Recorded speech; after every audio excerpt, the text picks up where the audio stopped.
नमस्कार दोस्तों, स्वागत है आप सभी का आपके अपने इस यूट्यूब चैनल धीवर एकेडमी पर। दोस्तों, आज का जो हमारा क्लास होने वाला है वो क्लास नंबर 37वां होने वाला है। और आज की क्लास का जो हमारा विषय रहने वाला है वो बाल विकास, जिसे आप लोग सीडीपी के नाम से जानते हो। और आज की क्लास का जो हमारा टॉपिक रहने वाला है वो विकास की अवस्थाओं के बारे में जानेंगे।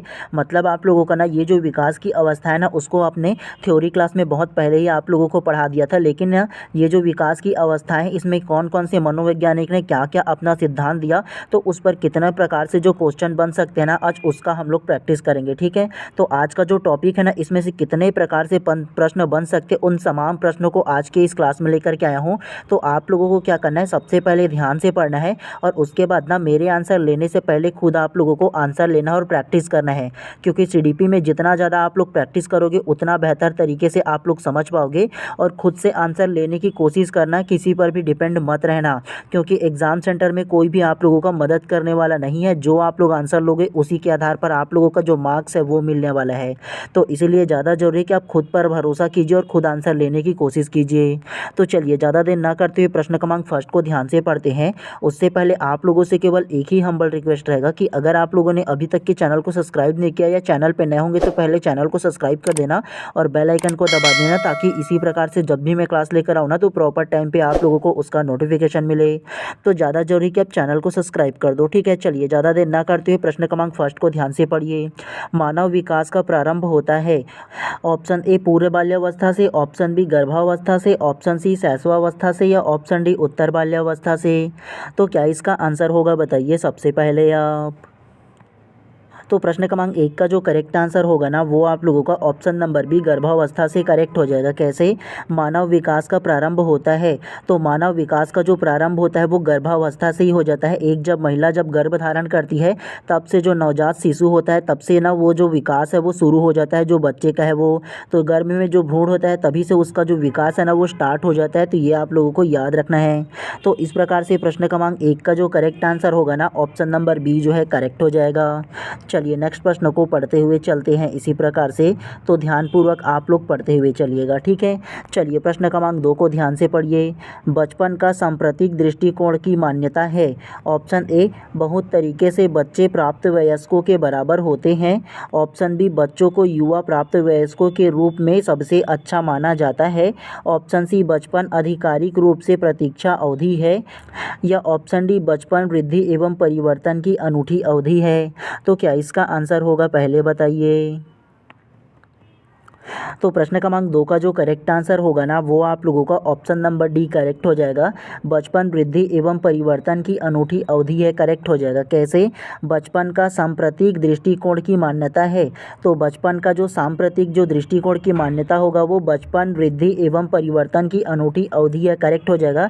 क्योंकि बचपन जो होता है ना वो वृद्धि का बहुत तेज गति से होता है, उसके अलावा तेज गति से उसमें परिवर्तन होता है, जो बच्चों का शारीरिक मानसिक विकास होता है वो। तो इस प्रकार से प्रश्न क्रमांक दो का जो करेक्ट आंसर होगा ऑप्शन नंबर डी जो है करेक्ट हो जाएगा। चलिए नेक्स्ट प्रश्न को पढ़ते हुए चलते हैं इसी प्रकार से। चलिए प्रश्न क्रमांक तीन को पढ़िए। शैशवावस्था मानव विकास की प्रमुख अवस्था है। ऑप्शन ए प्रथम, ऑप्शन बी द्वितीय, ऑप्शन सी तृतीय या ऑप्शन डी चतुर्थ। तो क्या इसका आंसर होगा, बताइए सबसे पहले आप। तो प्रश्न क्रमांक तीन का जो करेक्ट आंसर होगा ना वो आप लोगों का ऑप्शन नंबर बी द्वितीय करेक्ट हो जाएगा। कैसे शैशवावस्था मानव विकास की प्रमुख अवस्था है, तो शैशवावस्था जो मानव विकास की अवस्था होगा ना वो द्वितीय अवस्था हो जाएगा। ये आप लोगों को याद रखना है। कैसे, तो आप लोगों को समझाता हूँ, ध्यानपूर्वक सुनिएगा। ठीक है, जीन पियाजे ने ना जो बालक की अवस्था है ना उनको चार अलग अलग भागों में बांटा है। मतलब बच्चों की आयु को ना चार अलग अलग भागों में बांटा है। सबसे पहला जो अवस्था होगा ना वो गर्भावस्था होगा, और गर्भावस्था का जो एज होगा ना वो गर्भधारण से लेकर की जन्म तक की जो बच्चा है ना तो उसका ये एज होगा। तो ये गर्भावस्था कहलाएगा, प्रथम अवस्था। दूसरा जो अवस्था होगा ना वो बच्चे की जन्म से लेकर के ना 2 वर्ष तक की उनकी जो आयु होगा उसको द्वितीय अवस्था बोलते हैं, जिसको शैशवावस्था कहा जाता है। क्या, तो दूसरा जो अवस्था है जीन पियाजे के अनुसार वो शैशवावस्था है, जिसकी जो आयु है वो जन्म से लेकर की 2 वर्ष तक की उसका जो एज है ये माना जा सकता है, या 0 से 2 वर्ष तक की आप लोग मान सकते हो। ठीक है, तीसरा जो अवस्था होगा वो बाल्यावस्था होगा। क्या? तो तीसरा अवस्था जो होगा वो बाल्यावस्था होगा और इस अवस्था को मुख्यतः दो भाग में बांटा गया है।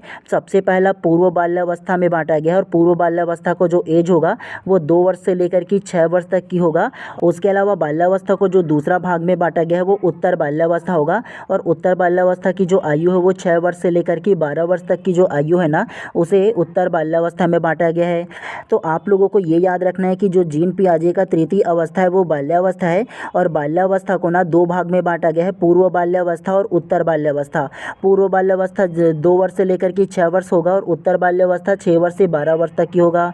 और लास्ट में जो चतुर्थ अवस्था होगा ना वो किशोरावस्था होगा और किशोरावस्था की जो आयु है वो 12 वर्ष से अधिक बोल सकते हो या 12 वर्ष से 18 वर्ष मान सकते हो। ठीक है, तो प्रश्न में क्या बोला है, सबसे पहले अगर आप लोग पढ़ोगे ना शैशवावस्था मानव विकास की प्रमुख अवस्था है, तो ये दूसरा आ जाएगा ना शैशवावस्था है। जो मैंने आप लोगों को अभी जस्ट क्या बताया था अवस्थाओं को, सबसे पहला जीन पियाजे ने 4 भाग में बांटा है। पहला जो भाग है वो गर्भावस्था होगा, दूसरा जो भाग है वो शैशवावस्था होगा, तीसरा जो भाग है वो बाल्यावस्था होगा और चौथा जो भाग है वो किशोरावस्था होगा। तो आप लोगों को इन चारों अवस्थाओं को अच्छे से याद रखना है आप लोगों को। ठीक है, तो इस प्रकार से प्रश्न क्रमांक 3 का जो करेक्ट आंसर होगा ना ऑप्शन नंबर बी जो है करेक्ट हो जाएगा। चलिए नेक्स्ट प्रश्न को पढ़ते हुए चलते हैं इसी प्रकार से। चलिए प्रश्न क्रमांक 4 को ध्यान से पढ़िए। शैशव काल की अवधि है ऑप्शन ए जन्म से 1 वर्ष तक, ऑप्शन बी जन्म से 2 वर्ष तक, ऑप्शन सी जन्म से 3 वर्ष तक या ऑप्शन डी 2 से 3 वर्ष तक। तो क्या इसका आंसर होगा बताइए सबसे पहले आप। तो प्रश्न क्रमांक 4 का जो करेक्ट आंसर होगा ना वो आप लोगों का ऑप्शन नंबर बी जन्म से 2 वर्ष तक करेक्ट हो जाएगा। कैसे? शैशव काल की अवधि है, अभी जस्ट आप लोगों को जीन पियाजे ने जो अवस्थाओं को 4 भाग में बांटा है उसको बताया हूँ ना। सबसे पहला जीन पियाजे ने जो 4 अवस्था में बांटा है वो पहला अवस्था क्या होगा, गर्भावस्था होगा। गर्भधारण से लेकर की जन्म तक की जो अवस्था है उसे गर्भावस्था कहते हैं। दूसरा जो अवस्था होगा वो आप लोगों को बताया था ना शैशवावस्था, जो जन्म से लेकर की 2 वर्ष तक की जिसकी आयु है उसे क्या बोलेंगे, शैशवावस्था बोलेंगे। तो दूसरा में बी ही ना आएगा जी। और तीसरा आप लोगों को क्या बताया था, बाल्यावस्था, और बाल्यावस्था को 2 भाग में बांटा था। सबसे पहले पूर्व बाल्यावस्था और दूसरा उत्तर बाल्यावस्था। पूर्व बाल्यावस्था की जो एज है वो 2 वर्ष से 6 वर्ष माना गया है और उत्तर बाल्यावस्था की जो एज है वो 6 से 12 वर्ष तक की माना गया है। और चौथा जो अवस्था होगा वो कौन सा होगा, किशोरावस्था, जिसे 12 से 18 वर्ष के आसपास माना गया है। तो शैशव काल पूछा है तो शैशव काल क्या होगा, ऑप्शन नंबर बी जन्म से 2 वर्ष तक करेक्ट हो जाएगा। समझ में आया आप लोगों को। इसी प्रकार से एक बार आप लोग ऐसे समझ जाओगे ना तो दोबारा आप लोगों को किसी भी प्रकार से ना जो कन्फ्यूज़न है वो क्रिएट आप लोगों का नहीं होगा। ठीक है, तो ध्यान से पढ़ना है। चलिए प्रश्न क्रमांक 5 को ध्यान से पढ़िए। शैशवावस्था में बच्चे की क्रियाकलाप खालिस्तान होते हैं। ऑप्शन ए मूल प्रत्यात्मक, ऑप्शन बी संरक्षित, ऑप्शन सी संज्ञानात्मक या ऑप्शन डी संवेगात्मक। तो क्या इसका आंसर हो सकता है बताइए सबसे पहले। तो प्रश्न क्रमांक 5 का जो करेक्ट आंसर होगा ना वो आप लोगों का ऑप्शन नंबर ए मूल प्रवृत्त्यात्मक करेक्ट हो जाएगा। कैसे? शैशवावस्था में बच्चे की क्रियाकलाप खालिस्तान होते हैं। तो शैशवावस्था में जो बच्चे का क्रियाकलाप होता है वो मूल प्रवृत्त्यात्मक होता है। और मूल प्रवृत्त्यात्मक क्या होता है, अगर आप लोगों को सरल तरीके से समझाऊँ ना तो जैसे कि रोना, हंसना, खेलना, कूदना, ये जो चारा चीज़ जो होता है ना वो मूल प्रवृत्त्यात्मक होता है। मतलब किसी भी प्रकार से बनावटी नहीं होता है, वो नेचुरल होता है। भूख लगने पर रोता है, खेलने पर वो आराम से खेलता है। तो अपने मन से जो करते रहते हैं ना तो वो मूल प्रवृत्त्यात्मक कहलाता है, किसी भी प्रकार से बनावटी नहीं होता है। ठीक है, तो मूल प्रवृत्ति क्या कहलाता है, जो अगर भूख लगे तो वो रोने लगता है। उसके अलावा भय, घृणा, प्रेम, इन तमाम जो चीज़ है ना वो मूल प्रवृत्ति के अंतर्गत आता है। और ना जो मैकडूगल नामक मनोवैज्ञानिक है ना उन्होंने 14 प्रकार की मूल प्रवृत्ति भी बताया था। तो ये चीज़ आप लोगों को नोट करके रखना है। ठीक है, तो इस प्रकार से प्रश्न क्रमांक 5 का जो करेक्ट आंसर होगा ना ऑप्शन नंबर ए जो है करेक्ट हो जाएगा। चलिए प्रश्न क्रमांक 6 को ध्यान से पढ़िए। शैशवावस्था की प्रमुख विशेषता है। ऑप्शन ए शारीरिक विकास में तीव्रता, ऑप्शन बी मानसिक विकास में तीव्रता, ऑप्शन सी मूल प्रवृत्त्यात्मक व्यवहार या ऑप्शन डी सीखने की प्रक्रिया में तीव्रता। तो क्या इसका आंसर हो सकता है बताइए सबसे पहले आप। तो प्रश्न क्रमांक 6 का जो करेक्ट आंसर होगा ना वो आप लोगों का ऑप्शन नंबर सी मूल प्रवृत्त्यात्मक करेक्ट हो जाएगा। कैसे? शैशवावस्था की प्रमुख विशेषता है, अभी जस्ट प्रश्न क्रमांक 5वां में बताया था ना आप लोगों को कि शैशवावस्था में जो प्रमुख विशेषता है वो मूल प्रवृत्त्यात्मक होता है। मतलब बच्चे जो कुछ भी करता है वो नेचुरल तरीके से पढ़ता है, भूख लगने पर रोने लगता है, खेलने का मन करेगा तो खेलेगा, हंसने का मन करेगा तो हंसेगा, या उसी प्रकार से भय, घृणा, क्रोध, प्रेम, ये तमाम जो चीज़ आएगा ना वो सारे के सारे मूल प्रवृत्ति के अंतर्गत आ जाएगा। तो इस प्रकार से प्रश्न क्रमांक 6 का जो करेक्ट आंसर होगा ना ऑप्शन नंबर सी जो है करेक्ट हो जाएगा। चलिए नेक्स्ट प्रश्न को पढ़ते हुए चलते हैं इसी प्रकार से। चलिए प्रश्न क्रमांक 7 को ध्यान से पढ़िए। शैशवावस्था की मुख्य विशेषता क्या नहीं है? ऑप्शन ए सीखने की प्रक्रिया में तीव्रता, ऑप्शन बी जिज्ञासा की प्रवृत्ति, ऑप्शन सी अनुकरण द्वारा सीखने की प्रवृत्ति, या ऑप्शन डी चिंतन प्रक्रिया। तो क्या इसका आंसर होगा बताइए सबसे पहले आप। तो प्रश्न क्रमांक 7 का जो करेक्ट आंसर होगा ना वो आप लोगों का ऑप्शन नंबर डी चिंतन प्रक्रिया करेक्ट हो जाएगा। कैसे? शैशवावस्था की मुख्य विशेषता क्या नहीं है बोला है, तो शैशवावस्था की जो मुख्य विशेषता नहीं है वो ऑप्शन नंबर डी चिंतन प्रक्रिया नहीं है, ये आप लोगों को याद रखना है। और सबसे पहले आप लोग एक बात हमेशा याद रखिए, जब भी आप लोग CDP को सॉल्व करो, मतलब बाल विकास के प्रश्न को सॉल्व करो ना, तो अगर प्रश्न निगेटिव कहा गया है तो आप लोगों को हमेशा आंसर भी निगेटिव लेना है। कैसे? तो देखो प्रश्न में नहीं का मतलब क्या होता है, निगेटिव है, तो चिंतन क्या कहलाएगा जी? चिंतन जो है वो भी तो निगेटिव शब्द हो जाएगा ना। तो बच्चों को क्या चिंतन करना चाहिए, क्या नहीं करना चाहिए, तो ये भी निगेटिव हो जाएगा, ऐसे आंसर ले सकते हो। दूसरा, और आप लोगों को दूसरा तरीके से समझाओ ना, तो शैशवावस्था, तो शैशवावस्था को मैंने आप लोगों को क्या बताया था, एज को, जन्म से 2 वर्ष तक की जो आयु है वो शैशवावस्था कहलाता है। और आप लोग मुझे ये बताओ कि जन्म से 2 वर्ष का जो बालक है, मान के चलो 2 वर्ष का जो बालक है, वो कभी किसी बात को लेकर चिंतन करता रहता है क्या? कभी आप लोगों ने देखा है इस प्रकार के? नहीं देखे हो ना। तो 2 वर्ष के जो बालक होते हैं वो चिंतन प्रक्रिया कभी नहीं करता, सोचता वोचता किसी भी बात के लिए नहीं है, वो अपने जो मूल प्रवृत्ति है ना उसमें वो मगन रहता है। मूल प्रवृत्ति जो है, नेचुरल जो प्रवृत्ति है उसमें वो खेलते रहता है, रोने लगता है, जो भी करना है वो करते रहता है, लेकिन चिंतन प्रक्रिया उसमें नहीं होता है। तो आप लोगों को ये याद रखना है। तो इस प्रकार से प्रश्न क्रमांक 7 का जो करेक्ट आंसर होगा ना ऑप्शन नंबर डी जो है करेक्ट हो जाएगा। चलिए नेक्स्ट प्रश्न को पढ़ते हुए चलते हैं इसी प्रकार से। चलिए प्रश्न क्रमांक 8 को ध्यान से पढ़िए। निम्नलिखित अवधि में से किसमें शारीरिक वृद्धि एवं विकास तीव्र गति से घटित होता है? ऑप्शन ए शैशवावस्था एवं प्रारंभिक बाल्यावस्था, ऑप्शन बी प्रारंभिक बाल्यावस्था एवं मध्य बाल्यावस्था, ऑप्शन सी मध्य बाल्यावस्था एवं किशोरावस्था, या ऑप्शन डी किशोरावस्था एवं वयस्कता। तो क्या इसका आंसर होगा बताइए सबसे पहले आप। तो प्रश्न क्रमांक 8 का जो करेक्ट आंसर होगा ना वो आप लोगों का ऑप्शन नंबर ए करेक्ट हो जाएगा। शैशवावस्था एवं प्रारंभिक बाल्यावस्था करेक्ट हो जाएगा। कैसे?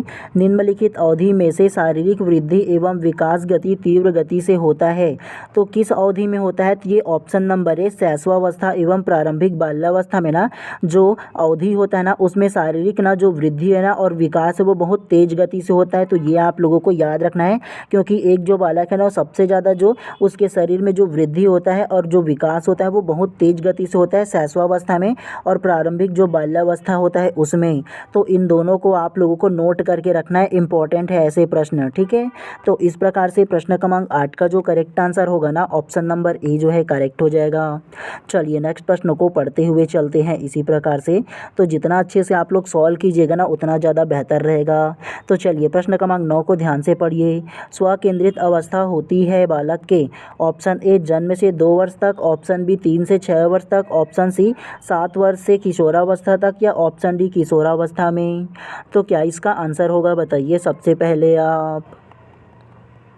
तो प्रश्न क्रमांक 9 का जो करेक्ट आंसर होगा ना वो आप लोगों का ऑप्शन नंबर बी 3 से 6 वर्ष तक करेक्ट हो जाएगा। कैसे? स्वकेंद्रित अवस्था होती है बालक के। स्वकेंद्रित अवस्था का कहने का मतलब यह है कि एक जो बालक है ना वो अपने में ही मगन रहता है, मतलब अपने दुनिया में ही खोया हुआ रहता है। अगर आप लोगों को एग्जाम्पल के थ्रू समझाने की कोशिश करूँ ना तो आप लोगों ने 3 से 6 वर्ष के बालक को अक्सर आप लोगों ने देखा होगा कि वो जब खेल खेलते रहता है ना तो एक पुतले को खुद पकड़ लेता है, या खुद ही मम्मी बनने लगता है और खुद ही या टीचर बनने लगता है, लगता है और खुद टीचर बन करके अपनी ही दुनिया में खोया रहता है और अपने डॉल के साथ खेलते रहता है। आप लोगों ने देखा होगा इस प्रकार की जो एक्टिविटी है वो, और वो अपने में ही खोया रहता है, अपने टीचर को देख कर के खुद टीचर बनता है और खुद पढ़ाने की कोशिश करता है, या अपनी मम्मी को देखकर अपनी मम्मी की तरह बनने लगता है और खाना बनाने लगता है सिंपल सा। तो वो अपनी ही दुनिया में खोया रहता है। आप लोगों ने देखा होगा ना, वो स्व केंद्रित अवस्था में रहता है। तो वो 3 से 6 वर्ष की अवस्था में सबसे ज़्यादा रहता है। तो ये आप लोगों को याद रखना है और नोट करके भी रखना है।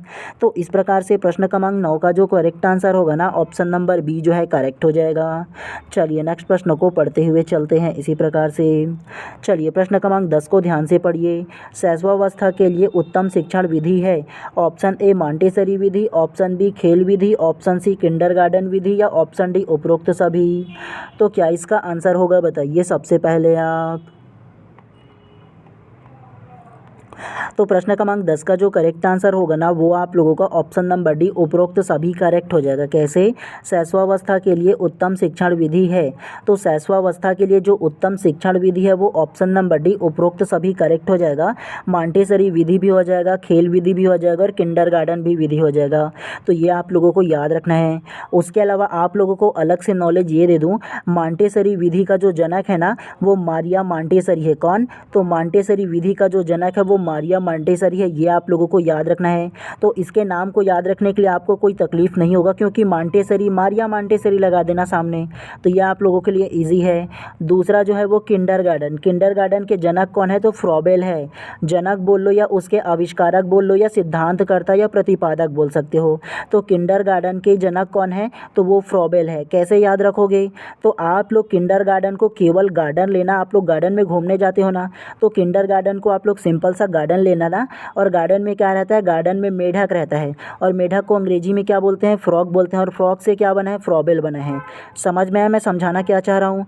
किंडरगार्टन अगर आप लोग जहाँ पर भी देखो किंडरगार्टन विधि, तो किंडरगार्टन को नॉर्मल गार्डन ले लेना, और गार्डन में क्या रहता है? मेढक रहता है। मेढक को अंग्रेजी में क्या बोलते हैं? फ्रॉग। फ्रॉग से क्या बना है? फ्रॉबेल। तो ऐसे लेना, गार्डन में मेढक रहता है, मेढक को अंग्रेजी में फ्रॉग बोलते हैं, और फ्रॉग से ही बना है फ्रॉबेल। तो ऐसे याद रखोगे तो कभी नहीं भूलोगे आप लोग, ठीक है? तो किंडरगार्टन विधि के जनक कौन है? तो फ्रॉबेल है, याद रखना। उसके अलावा ऑप्शन नंबर बी खेल विधि के जनक कौन है? तो खेल विधि को जो जनक है ना वो हेनरी कुल्डवेब है। कौन? तो खेल विधि के जो जनक है वो हेनरी कुल्डवेब है। तो आप लोग ये समझ लेना, बचपन में जब आप लोग खेले हो ना, तो खेलते वक्त आपका जो कोच था, मतलब आपको जो खिलाने वाला कोच था वो कौन था? वो हेनरी कुल्डवेब था। तो ऐसे आप लोग याद रख लेना। तो इस प्रकार से प्रश्न क्रमांक 10 का जो करेक्ट आंसर होगा ना, ऑप्शन नंबर डी जो है करेक्ट हो जाएगा। एक्स्ट्रा बताने का मतलब यह है कि मैं ये नहीं कहता कि केवल यही प्रश्न पूछे जाएगा, घुमा करके भी पूछा जा सकता है कि मॉन्टेसरी विधि का जनक कौन है, किंडरगार्टन विधि का जनक कौन है, खेल विधि का जनक कौन है। तो आप लोगों को इन तमाम चीज़ों के बारे में याद रहना चाहिए, इसीलिए आप लोगों को अच्छे से बताने की कोशिश कर रहा हूँ मैं, ठीक है? चलिए प्रश्न क्रमांक 11 को अब ध्यान से पढ़िए। नर्सरी कक्षा में शुरुआत करने के लिए कौन सा विषय वस्तु सबसे अच्छी है? ऑप्शन ए मेरा पड़ोस, ऑप्शन बी मेरा विद्यालय, ऑप्शन सी मेरा परिवार, या ऑप्शन डी मेरा प्रिय मित्र। तो क्या इसका आंसर हो सकता है बताइए सबसे पहले। तो प्रश्न क्रमांक 11 का जो करेक्ट आंसर होगा ना, वो आप लोगों का ऑप्शन नंबर सी मेरा परिवार करेक्ट हो जाएगा। कैसे? नर्सरी कक्षा में शुरुआत करने के लिए कौन सा विषय वस्तु सबसे अच्छी है? तो नर्सरी कक्षा में ना शुरुआत करने के लिए जो सबसे अच्छा विषय होगा वो मेरा परिवार करेक्ट हो जाएगा, क्योंकि एक जो बालक है वो केवल ना शुरुआती में अपने परिवार के बारे में ही सबसे अच्छा जानता है। तो इसीलिए ये जो टॉपिक है ना वो ज़्यादा बेहतर रहेगा नर्सरी कक्षा में शुरुआत करने के लिए। तो इस प्रकार से प्रश्न क्रमांक 11 का जो करेक्ट आंसर होगा ना, ऑप्शन नंबर सी जो है करेक्ट हो जाएगा। चलिए नेक्स्ट प्रश्न को पढ़ते हुए चलते हैं इसी प्रकार से।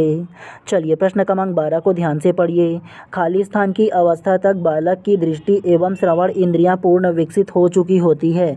ऑप्शन ए 3 अथवा 4 वर्ष, ऑप्शन बी 6 अथवा 7 वर्ष, ऑप्शन सी 8 अथवा 9 वर्ष, या ऑप्शन डी इनमें से कोई नहीं। तो क्या इसका आंसर हो सकता है बताइए सबसे पहले। तो प्रश्न क्रमांक 12 का जो करेक्ट आंसर है ना, वो आप लोगों का ऑप्शन नंबर सी 3 अथवा 4 वर्ष करेक्ट हो जाएगा। कैसे? खाली स्थान की अवस्था तक बालक का दृष्टि एवं श्रवण इंद्रियां पूर्ण विकसित हो चुकी होती है। खाली स्थान अवस्था तक बोला है ना, मतलब ये समझाना चाह रहा है कि दृष्टि मतलब जो एक बालक है उसको देखने की जो दृष्टिकोण है ना, और उसके अलावा श्रवण इंद्रियां जो सुनने की जो ताकत है ना, जो क्षमता है वो पूरी तरह से विकसित हो चुकी होता है बोला है। तो 3-4 वर्ष की उम्र में जो बालक की दृष्टि देखने की जो क्षमता है और सुनने की जो क्षमता है वो पूरी तरह से विकसित हो जाता है। तो ये आप लोगों को नोट करके रखना है इसके बारे में। तो इस प्रकार से प्रश्न क्रमांक 12 का जो करेक्ट आंसर होगा ना, ऑप्शन नंबर ए जो है करेक्ट हो जाएगा।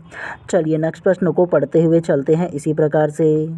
चलिए प्रश्न क्रमांक 13 को अब ध्यान से पढ़िए। बाल्यावस्था की अवधारणा से क्या अभिप्राय है? ऑप्शन ए, समकालीन सामाजिक संरचनावादी मनोवैज्ञानिकों के अनुसार यह एक सामाजिक संरचना है। ऑप्शन बी, यह है कि बच्चे दुष्ट रूप से पैदा होते हैं और उन्हें सभ्य बनाना होता है। ऑप्शन सी, यह है कि बच्चे शून्य से शुरुआत करते हैं और उनके गुण पूरी तरह से परिवेश के द्वारा निर्धारित किए जाते हैं। या ऑप्शन डी, यह विभिन्न सांस्कृतिक संदर्भों में सार्वभौमिक रूप से समान है। तो क्या इसका आंसर हो सकता है, बताइए सबसे पहले आप।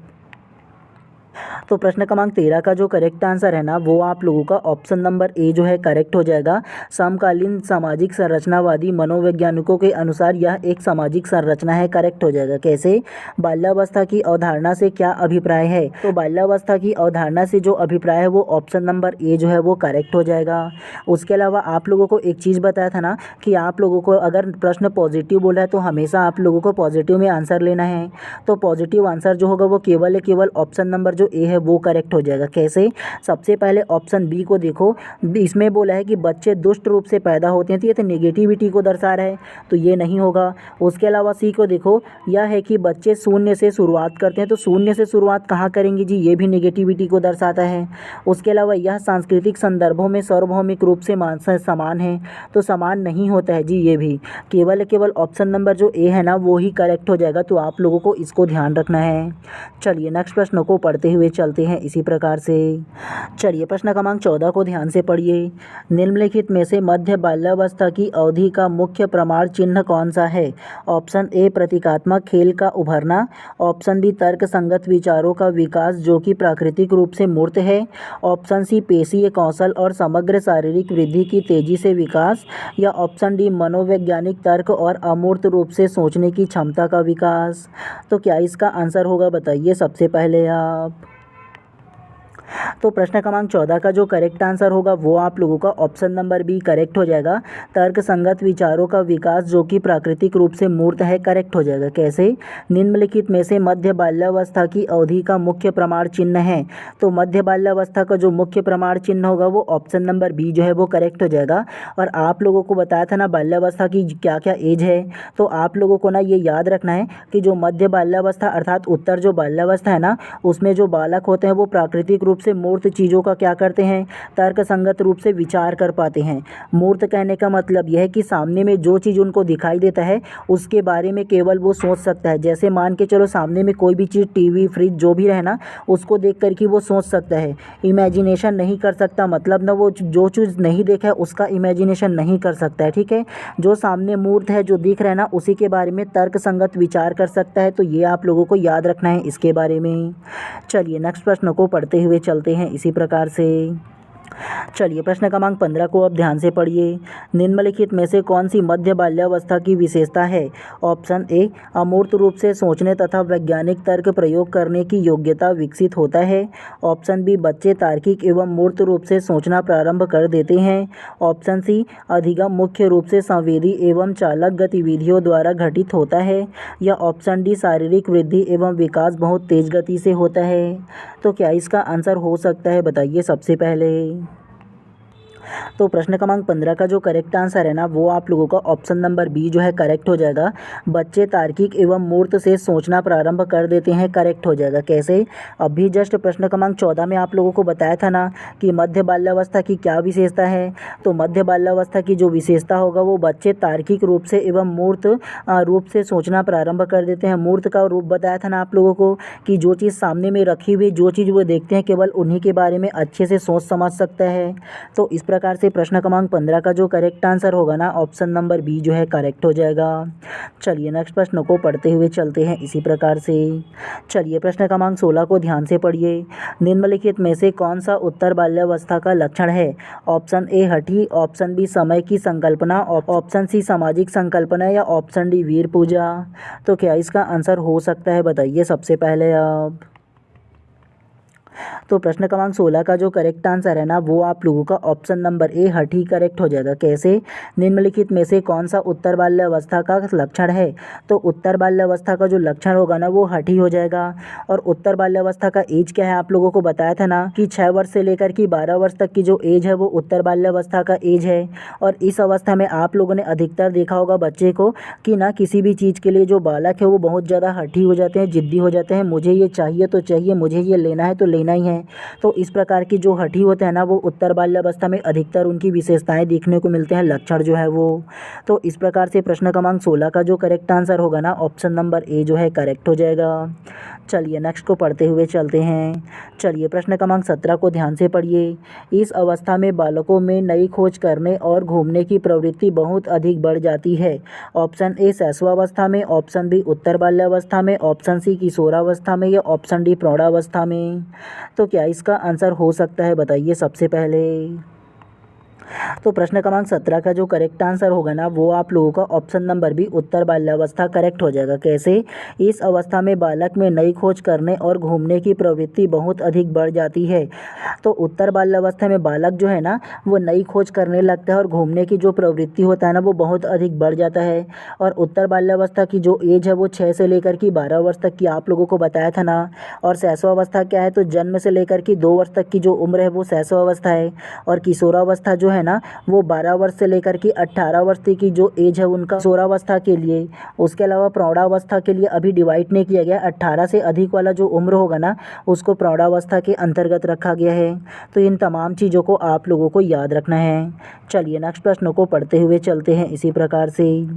चलिए प्रश्न क्रमांक 18 को ध्यान से पढ़िए। विकास की किस अवस्था को कोल तथा ब्रुन्स ने संवेगात्मक विकास का अनोखा काल कहा है?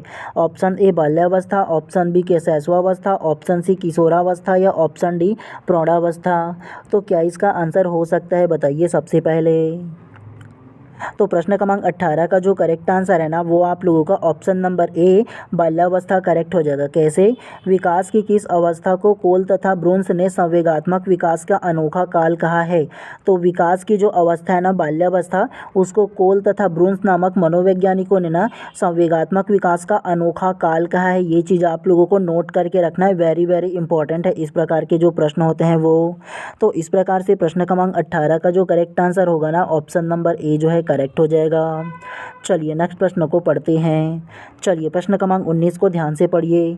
बालक के व्यक्तित्व की नींव किस अवस्था में पड़ती है?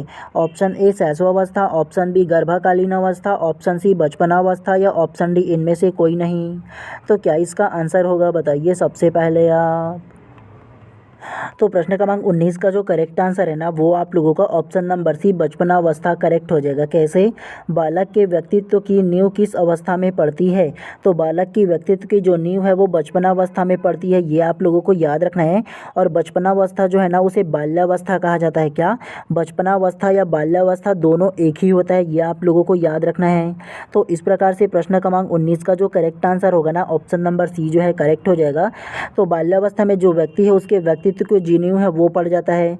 मतलब बाल्यावस्था से ना वो संसार के बारे में सोचने लगता है, समझने लगता है, इसके अलावा समाज के बारे में जानने लगता है, अपने आसपास के बारे में। तो उसे क्या बनना होता है ना तो वो खुद ही सोचने लगता है कि मैं आगे चलकर ये बनूंगा वो बनूंगा। तो इस प्रकार की जो उसकी जो व्यक्तित्व की जो नींव है ना वो बचपनावस्था अर्थात बाल्यावस्था में पड़ जाता है। तो ये आप लोगों को याद रखना है। चलिए प्रश्न क्रमांक 20 को ध्यान से पढ़िए। माँ बाप के साए से बाहर निकल अपने साथी बालकों की संगत को पसंद करना संबंधित है। ऑप्शन ए किशोरावस्था से, ऑप्शन बी पूर्व बाल्यावस्था से, ऑप्शन सी उत्तर बाल्यावस्था से या ऑप्शन डी शैशवावस्था से। तो क्या इसका आंसर होगा बताइए सबसे पहले आप। तो प्रश्न क्रमांक 20 का जो करेक्ट आंसर है ना वो आप लोगों का ऑप्शन नंबर ए किशोरावस्था से करेक्ट हो जाएगा। कैसे? माँ बाप के साए से बाहर निकल अपने साथी बालकों की संगत को पसंद करना संबंधित है, तो ये किशोरावस्था से संबंधित है।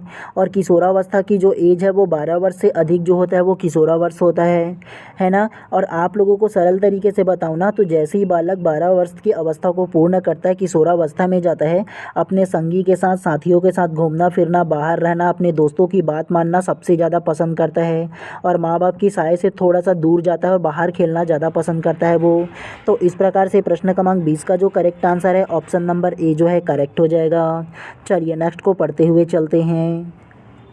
चलिए प्रश्न क्रमांक 21 को ध्यान से पढ़िए।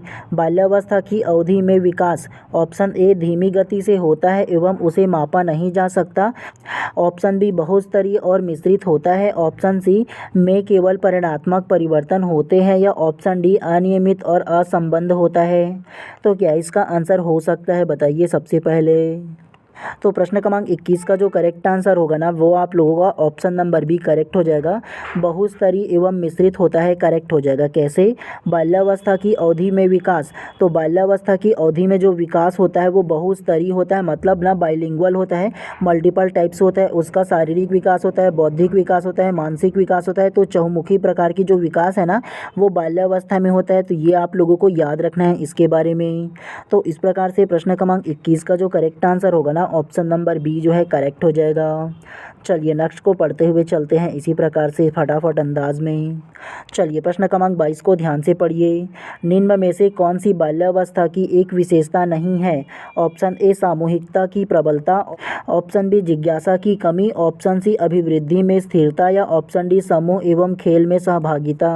तो क्या इसका आंसर हो सकता है, बताइए सबसे पहले आप। तो प्रश्न क्रमांक 22 का जो करेक्ट आंसर होगा ना, वो आप लोगों का ऑप्शन नंबर बी जिज्ञासा की कमी करेक्ट हो जाएगा। कैसे? निम्न में से कौन सी बाल्यावस्था की एक विशेषता नहीं है? तो बाल्यावस्था की जो विशेषता नहीं है वो ऑप्शन नंबर बी जिज्ञासा की कमी करेक्ट हो जाएगा। कैसे? आप लोगों को अभी जस्ट बताया था ना आप लोगों को कि अगर प्रश्न निगेटिव पूछा जाए तो आंसर भी आप लोगों को क्या लेना है, निगेटिव लेना है। कमी क्या को दर्शाता है? तो कमी जो है निगेटिविटी को दर्शाता है, आप लोगों को याद रखना है, बोला था ना। उसके अलावा बाल्यावस्था से ना, तो बाल्यावस्था की जो विशेषता नहीं है बोला है। तो आप लोग मुझे ये बताओ कि बाल्यावस्था जो है वो 2 वर्ष से लेकर के 12 वर्ष तक की पूरा बाल्यावस्था को लिया गया है। पूर्व बाल्यावस्था 2 से 6 वर्ष होगा, उत्तर बाल्यावस्था 6 से 12 वर्ष होगा। तो पूरा जो बाल्यावस्था है उसमें आप लोगों ने किसी बालक को ऐसे देखा है क्या जिसमें जिज्ञासा की कमी हो? मान के चलो कोई अलग सी चीज़ को देखे, नए नए कोई चीज़ है उसको देखे, उसके बाद उसमें जिज्ञासा नहीं रहेगा क्या? उसके मन में ज़रूर जिज्ञासा जागता है कि ये जो सामने मेरे है वो एक्चुअल में है क्या, वो पूछता है सवाल। तो जिज्ञासा उसमें भरपूर रहता है, कमी बिल्कुल भी नहीं होता है। तो ऐसे भी आप लोगों को याद रखना है इसके बारे में। चलिए नेक्स्ट प्रश्न को पढ़ते हुए चलते हैं इसी प्रकार से। चलिए प्रश्न क्रमांक 23 को ध्यान से पढ़िए। बाल्यावस्था की प्रमुख वैज्ञानिक विशेषता क्या है? ऑप्शन ए परनिर्भरता, ऑप्शन बी सामूहिकता की भावना, ऑप्शन सी धार्मिकता, या ऑप्शन डी अनुकरणात्मक प्रवृत्ति का अभाव। तो क्या इसका आंसर हो सकता है, बताइए सबसे पहले। तो प्रश्न क्रमांक 23 का जो करेक्ट आंसर होगा ना, वो आप लोगों का ऑप्शन नंबर बी सामूहिकता की भावना करेक्ट हो जाएगा। कैसे? बाल्यावस्था की प्रमुख मनोवैज्ञानिक विशेषता है, तो बाल्यावस्था की जो प्रमुख मनोवैज्ञानिक विशेषता होगा वो सामूहिकता की भावना करेक्ट हो जाएगा। क्योंकि बालक जो होता है ना, वो बाल्यावस्था में समूह में ज़्यादा घूमना पसंद करता है। मनोवैज्ञानिक ये विशेषताएँ हैं, ये आप लोगों को याद रखना है। चलिए नेक्स्ट प्रश्न को पढ़ते हुए चलते हैं इसी प्रकार से। चलिए प्रश्न क्रमांक 24 को ध्यान से पढ़िए। निम्न में से कौन सी बाद की बाल्यावस्था के बौद्धिक विकास की विशेषता नहीं है?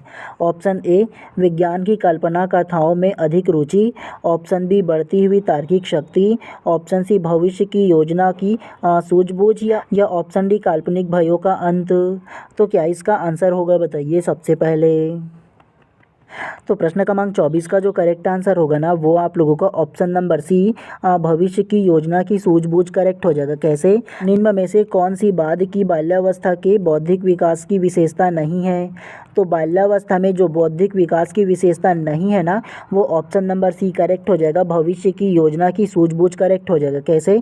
तो आप लोग मुझे ये बताओ कि बाल्यावस्था में जो 2 वर्ष से लेकर के 12 वर्ष तक की जो आयु है, उसमें जो बालक है वो भविष्य की योजना बना पाता है क्या? आप लोग ये बताओ सबसे पहले। कि नहीं, मेरे को सबसे पहले ना पहली से लेकर के 12वीं पढ़ना है, उसके बाद फिर मेरे को कॉलेज करना है, या उसके अलावा मेरे को डिप्लोमा करना है, डिग्री करना है, आगे चल के मेरे को नेट GRF या उसके अलावा और कोई योजना बनाना है कि MA करूँगा, MCOM करूँगा, या उसके अलावा मैं डॉक्टर बनूँगा, इंजीनियर बनूँगा। फिक्स होता है क्या? भविष्य की योजना बना पाता है क्या? उसकी सूझबूझ रहता है क्या इस प्रकार की योजना बनाने में? मतलब जो है कि वो 2 वर्ष से लेकर के 12 वर्ष तक की जो बालक है बाल्यावस्था में, तो वो इस प्रकार की जो सूझबूझ है वो उसमें हो पाता है क्या? नहीं होता है। तो ये आप लोगों को याद रखना है, भविष्य की योजना की सूझबूझ बालक में ना नहीं होता है बाल्यावस्था में। तो ये आप लोगों को याद रखना है इसके बारे में। चलिए नेक्स्ट को पढ़ते हुए चलते चलते हैं अब।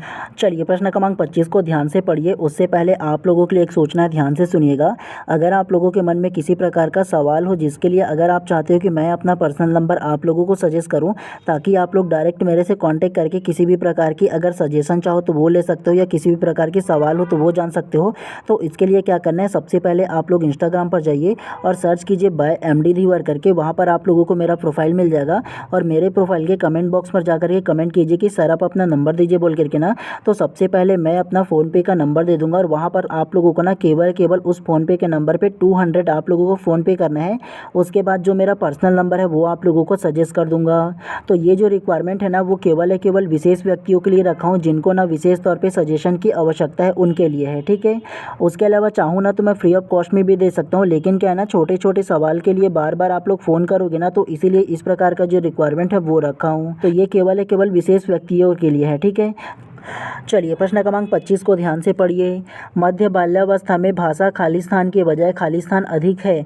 ऑप्शन ए अकेंद्रित सामाजिकृत, ऑप्शन बी सामाजिकृत अकेंद्रित, ऑप्शन सी जीववादी सामाजिकृत या ऑप्शन डी परिपक्व अपरिपक्व।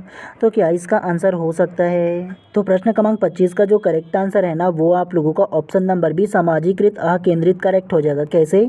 मध्य बाल्यावस्था में भाषा खालिस्तान के बजाय खालिस्तान अधिक होता है। तो मध्य बाल्यावस्था में जो भाषा होता है ना वो सामाजिकृत के बजाय अकेंद्रित ज़्यादा होता है। सामाजिकृत कहने का मतलब ये है कि समाज में जो बोलचाल की जो भाषा होती है ना, जिस प्रकार की जो सम्मानजनक बातें बोलना पड़ता है ना, उसके बजाय अकेंद्रित मतलब ना जो अहंकार होता है वो अधिक होता है मध्य बाल्यावस्था में। तो ये चीज़ आप लोगों को याद रखना है। चलिए नेक्स्ट को पढ़ते हुए चलते हैं इसी प्रकार से। चलिए प्रश्न क्रमांक 26 को ध्यान से पढ़िए। निम्नलिखित में से कौन प्रारंभिक बाल्यावस्था अवधि के दौरान उन भूमिकाओं एवं व्यवहारों के बारे में जानकारी प्रदान करते हैं जो एक समूह में अनिवार्य है? ऑप्शन ए अध्यापक एवं साथी, ऑप्शन बी साथी एवं माता पिता, ऑप्शन सी माता पिता एवं भाई बहन या ऑप्शन डी भाई बहन एवं अध्यापक। तो क्या इसका आंसर हो सकता है, बताइए सबसे पहले। तो प्रश्न क्रमांक 26 का जो करेक्ट आंसर होगा ना वो आप लोगों का ऑप्शन नंबर सी जो है करेक्ट हो जाएगा, माता पिता एवं भाई बहन करेक्ट हो जाएगा। कैसे? निम्नलिखित में से कौन प्रारंभिक बाल्यावस्था अवधि के दौरान उन भूमिकाओं एवं व्यवहारों के बारे में जानकारी प्रदान करते हैं जो एक समूह में स्वीकार्य है? तो आप लोग ये बताओ, एक जो बाल्यावस्था में जो बालक है मतलब 2 वर्ष से लेकर के 12 वर्ष तक की आयु में जो बालक है, तो उस बालक को सही और गलत का नॉलेज कौन देगा? उनके माता पिता ही ने देगा प्रारंभिक रूप से जी, और उसका भाई बहन नहीं ना देगा उसको कि आपको क्या करना है, बड़ों से कैसे बात करना है, छोटों से कैसे बात करना है, समाज में कैसे रहना है, ये अच्छा क्या है बुरा क्या है, तमाम चीज़ों के बारे में कौन बताएगा? घर के फैमिली मेम्बर ही ना बताएगा जी हैं। तो इस प्रकार से प्रश्न क्रमांक 26 का जो करेक्ट आंसर होगा ना ऑप्शन नंबर सी जो है करेक्ट हो जाएगा। चलिए नेक्स्ट को पढ़ते हुए चलते हैं। चलिए प्रश्न क्रमांक 27 को ध्यान से पढ़िए। शर्म तथा गर्व जैसी भावना का विकास किस अवस्था में होता है? ऑप्शन ए शैशवावस्था, ऑप्शन बी बाल्यावस्था, ऑप्शन सी किशोरावस्था या ऑप्शन डी वृद्धावस्था। तो क्या इसका आंसर हो सकता है? तो प्रश्न क्रमांक 27 का जो करेक्ट आंसर है ना वो आप लोगों का ऑप्शन नंबर बी बाल्यावस्था करेक्ट हो जाएगा। कैसे? शर्म तथा गर्व जैसी भावना का विकास किस अवस्था में होता है? तो शर्म और गर्व जैसी भावना का जो विकास है वो बाल्यावस्था में होता है, ये आप लोगों को याद रखना है। आप लोगों ने अधिकतर देखा होगा कि जो 2 वर्ष से लेकर के 12 वर्ष के बीच में जो बालक होते हैं उनको ना शर्म और गर्व सबसे ज़्यादा लगता है। कैसे? तो मान के चलो कोई अगर कि वो अच्छा काम किया जो बालक है वो ना, तो सबसे पहले अपने माता पिता को अपने भाई बहन को बताएगा कि मैं ये किया हूँ वो किया हूँ बोल करके। तो वो गर्व वाली जो बात होगा ना वो सबसे ज़्यादा ना वो अपने घर वालों को बताता है। लेकिन जहाँ शर्म वाली बात है वहाँ छिपाने लगता है, चुप रहना ज़्यादा पसंद करता है, बोलता है ना कि ये कर दो, नहीं करूँगा मैं। तो इस प्रकार से वो जो शर्माने वाली जो बात है और गर्व वाली जो बात है ना वो सबसे ज़्यादा बाल्यावस्था में देखने को मिलता है। तो ये आप लोगों को याद रखना है, शर्म तथा गर्व जो है ना वो बाल्यावस्था में विकसित होता है, ये आप लोगों को याद रखना है। चलिए नेक्स्ट प्रश्न को पढ़ते हुए चलते हैं इसी प्रकार से।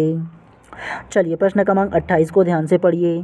निम्नलिखित में से कौन सा आयु समूह परावर्ती बाल्यावस्था श्रेणी के अंतर्गत आता है?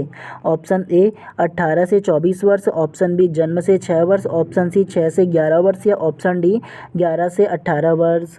तो क्या इसका आंसर हो सकता है, बताइए सबसे पहले आप। तो प्रश्न क्रमांक 28 का जो करेक्ट आंसर होगा ना वो आप लोगों का ऑप्शन नंबर सी 6 से 11 वर्ष करेक्ट हो जाएगा। कैसे? निम्नलिखित में से कौन सा आयु समूह परावर्ती बाल्यावस्था की श्रेणी के अंतर्गत आता है? तो ये आप लोगों को याद रखना है। परावर्ती मतलब उत्तर बाल्यावस्था। तो उत्तर बाल्यावस्था जो है वो 6 से लेकर के 11 वर्ष या 12 वर्ष मान सकते हो आप लोग, ठीक है, इसी के बीच में। तो इस प्रकार से प्रश्न क्रमांक 28 का जो करेक्ट आंसर है ऑप्शन नंबर सी जो है करेक्ट हो जाएगा। चलिए प्रश्न क्रमांक 29 को ध्यान से पढ़िए। तनाव तथा क्रोध की अवस्था है। ऑप्शन ए शैशवावस्था, ऑप्शन बी किशोरावस्था, ऑप्शन सी बाल्यावस्था या ऑप्शन डी वृद्धावस्था। तो क्या इसका आंसर हो सकता है, बताइए सबसे पहले आप। तो प्रश्न क्रमांक 29 का जो करेक्ट आंसर है ना वो आप लोगों का ऑप्शन नंबर बी किशोरावस्था करेक्ट हो जाएगा। कैसे? तनाव तथा क्रोध की अवस्था होता है, तो तनाव तथा क्रोध की जो अवस्था होता है वो बी किशोरावस्था होता है। ये आप लोगों को याद रखना है, क्योंकि तनाव जो होता है मतलब अपने कैरियर को लेकर के सबसे ज़्यादा जो तनाव देखने को मिलता है वो किशोरावस्था में मिलता है। मतलब 12 वर्ष से अधिक जो उम्र के जो बालक होते हैं उनमें ना सबसे ज़्यादा क्रोध भी देखने को मिलता है किसी भी बात को लेकर के, और उसके अलावा तनाव भी देखने को मिलता है किसी भी बात को लेकर के हो, चाहे वो कैरियर को लेकर के हो। तो इस प्रकार से प्रश्न क्रमांक 29 का जो करेक्ट आंसर होगा ऑप्शन नंबर बी जो है करेक्ट हो जाएगा। चलिए आज की क्लास के अंतिम प्रश्न को ध्यान से पढ़िए, प्रश्न क्रमांक 30 को। वह अवधि जो व्यस्तता के संक्रमण की पहल करती है उसे क्या कहते हैं? ऑप्शन ए पूर्व क्रियात्मक अवधि, ऑप्शन बी बाल्यावस्था की समाप्ति, ऑप्शन सी किशोरावस्था या ऑप्शन डी मध्य बाल्यावस्था। तो क्या इसका आंसर हो सकता है? तो प्रश्न क्रमांक 30 का जो करेक्ट आंसर होगा ना वो आप लोगों का ऑप्शन नंबर सी किशोरावस्था करेक्ट हो जाएगा। कैसे? वह अवधि जो वयस्कता के संक्रमण की पहल करती है उसे क्या कहते हैं? तो वह ना जो वयस्कता की संक्रमण की पहल करता है उसे किशोरावस्था कहते हैं। आप लोगों को नोट करके रखना है इसको, ठीक है। तो इस प्रकार से प्रश्न क्रमांक 30 का जो करेक्ट आंसर होगा ना ऑप्शन नंबर सी जो है करेक्ट हो जाएगा। तो चलिए आज की इस क्लास को यहीं पर समाप्त करते हैं, और अगर आप लोग चैनल पर नए होंगे तो चैनल को सब्सक्राइब कर देना और बेल आइकन को दबा देना, ताकि इसी प्रकार से जब भी मैं कंटिन्यू क्लास लाऊं ना तो प्रॉपर टाइम पे आप लोगों को उसका नोटिफिकेशन मिले। तो ज़्यादा जरूरी है कि आप चैनल को सब्सक्राइब कर दीजिएगा, ठीक है। चलिए मिलते हैं इसी प्रकार से नेक्स्ट क्लास में। आप सभी लोगों का दिन शुभ एवं मंगलमय हो।